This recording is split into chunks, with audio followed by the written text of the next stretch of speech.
Ya, salam jumpa dengan Kan Sunudin Channel. Pada kesempatan ini Kan Sunudin Channel berada di Pura Mangkunegara, Surakarta.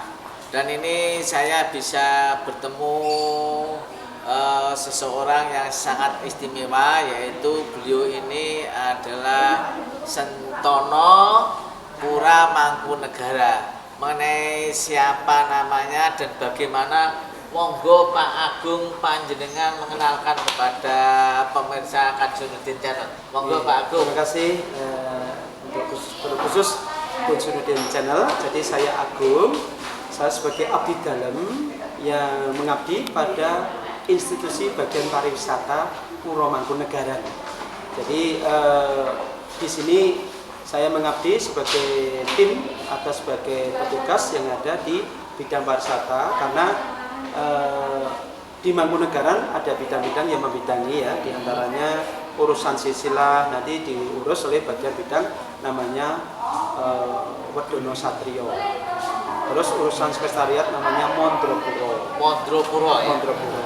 Terus urusan perpustakaan yang namanya Rekso Pustaka. Rekso Pustaka itu yang membidangi bagian perpustakaan. perpustakaan. Ya? Terus urusan kebudayaan ini digawangi atau dipimpin oleh yang namanya Langen Projo. Nah, jadi ada divisi-divisi yang ada di lingkup Istana Mangkunegara yang kebetulan saya di bidang pariwisata di sini saya mengabdi baru lebih kurang 21 tahun. 21 tahun, ya, mengabdi di sini memberikan pelayanan kepada yaitu Mangkunegara, kepada tamu-tamu yang berkunjung untuk melihat lebih dekat yang namanya Pura Mangkunegara sebagai bagian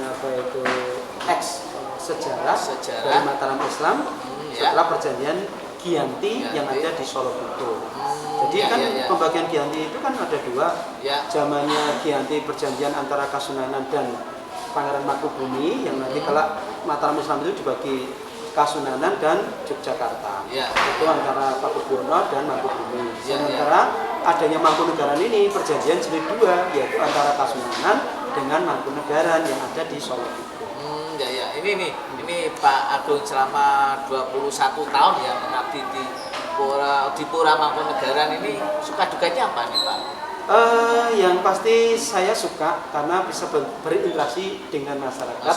Banyak dari berbagai strata sosial, dari berbagai strata sosial tadi, ya, ada yang tingkat mulai anak-anak sampai mulai dari ibaratnya bahasanya guyonnya dari taman kawak-kawak sampai taman kanak-kanak sampai taman kawak-kawak. Dari mulai PAUD sampai istilahnya profesor. Nah, itu terus dukanya apa? Ya, kita kalau berinteraksi dengan mungkin tamu yang berbeda dengan adat kebiasaan. Ada yang bisa diatur, ada yang tidak bisa diatur karena ini kok begini dan begini, yang ini juga punya orang. Tapi bagaimana pintar-pintar kita mengkomunikasikan, kita mentransformasi informasi, aturan-aturan atau adab yang ada di lingkup istana. Nah ini Mas Agung, nilai-nilai mistis yang ada di Pura Mangkunegara ini apa ini? Menurut pengalaman panjenengan selama 21 tahun mengabdi di sini. Kalau nilai mistis ini kan tidak se ekstrim kalau di luar, ya, di Kasunanan atau mana. Tapi yang pasti kalau kejadian-kejadian di luar dari nalar itu pasti ada. Artinya interaksi dengan dimensi lain, yaitu ya alusannya, itu ya tetap ada, ya. Cuman itu kan sifatnya dialami oleh pribadi-pribadi masing-masing. Ya, termasuk saya sendiri, artinya ya sempat pernah berinteraksi, yaitu dalam bentuk yang tidak nyaman. Contohnya harusnya bisa segera jalan, tidak bisa jalan. Artinya kita bisa segera keluar dari suatu tempat, akhirnya harus terkunci untuk sekian waktu gitu, ya. Tidak jam-jaman, ya, tidak lebih dari 1 jam. Itu. Tapi kami menimbulkan kalau kita kalau kita panik pasti akan menimbulkan hal yang tidak nyaman. Makanya perlu ketenangan, dan itu kita sebutnya baru pengen berinteraksi, komunikasi dengan bahasanya. Karena itu juga makhluknya Tuhan. Mereka sudah berkoloni di sini kan sebelum saya ada. Ini nih pengalaman pribadi nih Mas Agung. Pengalaman mistik apa yang paling berkesan? Artinya paling paling dalam tersimpan di hati apa ini, pengalaman mistis atau yang paling mengerikan atau yang paling misterius biasanya Mas Agung? Hanya dalam bentuk gini, kalau dalam artian lebih sederhananya adalah yaitu pengalaman magis yang artinya kita mendapatkan suatu hal yang berbeda dari yang umum. Contohnya ilofat. Ilofat itu perlambang yang hanya dirasakan oleh diri kita, yang tentu tidak bisa kita sebarluaskan karena itu sifatnya magis di luar penalaran, sehingga kalau yang tidak paham itu pasti akan mencibir apa itu karena tidak mengalami seperti itu. Makanya istilahnya pengalaman magis itu sifatnya ada yang bisa dipublikasikan, ada yang tidak. Ada yang tidak. Itu kayak contoh tadi yang bisa saya publikasikan itu, saya tidak bisa bergerak berpindah ketika pada saat terjadi interaksi dengan yang misalnya makhluk lain ya. Makhluk lain. Nah, ini mungkin Pak Mas Agung, ada hari-hari tertentu kah yang sekiranya dimensi medis itu muncul, Mas Agung? Mungkin hari apa misalnya? Kalau di sini tidak melulu hari yang cara namanya Selasa Kliwon, lokasi ya, Jumat Kliwon tidak. Jadi pada saat beliau dimensi lain itu pengen interaksi ya akan interaksi muncul dengan sendirinya. Tanpa apa istilahnya ada sesuatu yang sangat khusus enggak. Jadi tidak. Di sini lebih universal. Kalau di keraton mungkin pada hari tertentu itu lebih ekstrim, kalau sini tidak. Mungkin pagi, siang, sore, malam. Anytime, kapanpun bisa terjadi. Nah, karena mereka ingin menunjukkan eksistensi. Ini loh aku di sini. Contohnya waktu saya bawa tamu rombongan anak-anak sekolah ketika dia memfoto salah satu objek, ternyata hasil foto itu berbeda dengan yang difoto. Yang muncul malah orang tua yang pakai berbaju ada Jawa. Nah, itu gimana berarti? Kan berarti ada hal yang di luar dari penalaran. Di luar tidak keumuman. Nah, ini mungkin Mas Agung, saran untuk para wisatawan ya.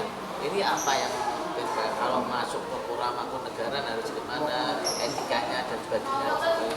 Artinya untuk menghindari hal itu, satu, ketika kita berkunjung berwisata ya artinya harus bersih.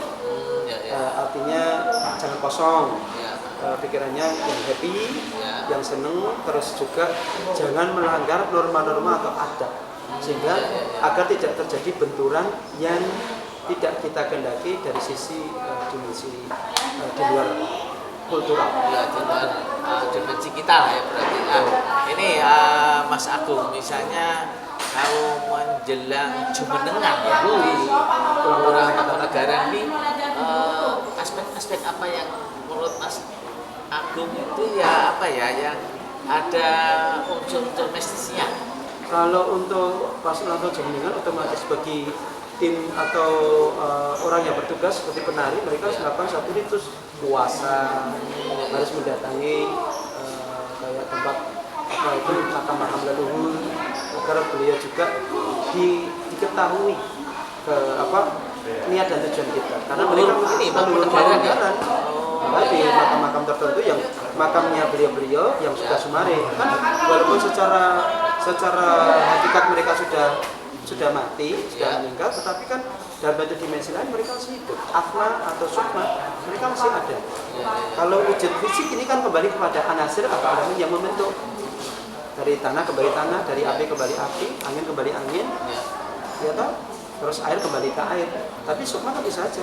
Makanya kadang mereka jantungi, mereka datang yang namanya korinnya tadi ataupun tidak tahu kalau bahasanya. Mereka akan hadir membenarkan atau membetulkan yang tidak salah dari siapapun yang akan dibenarkan tadi, khususnya adalah ya petugas tadi, umpamanya kalau mau Jumenengan ya penari-penari supaya begini. Ya, dan misalnya seperti tadi penari-penari yang akan terlibat dalam kegiatan Jumenengan, apakah itu ada kriteria-kriteria tertentu yang bisa ikut Mas Agung? Kalau yang untuk penari ini memang harus penari masih ada nasab zuriatnya sini juga. Dari sepanjang garis turun keturunan ini ya. Kan mereka yang dulu membuat bagian urusan budaya, tari atau ari, terus makanya mereka ahli di bidangnya itu. Karena menekuni terus menerus. Itu Bapak. Misalnya ini Mas Agung, adakah tari yang sangat-sangat mistis Mas? Kalau tari yang ada magis itu ya tadi namanya Bedoyo Anglir Mendung. Itu kisah Bedoyo Anglir Mendung. Anglir Mendung. Maknanya apa ini? Itu kisah pertempuran pasukan elitnya Mangkunegara alias Pangeran Sambanglawa dan pasukan musuh yaitu kolonial Belanda dan pengkhianat Mataram. Sehingga mereka duel di desa Kesambilan Ponorogo. Terus dalam pertempuran itu dimenangkan oleh dia pasukan elitnya Mangkunegara. Sehingga ditambahi dengan sebuah karya tari namanya Bedoyo Anglir Mendung.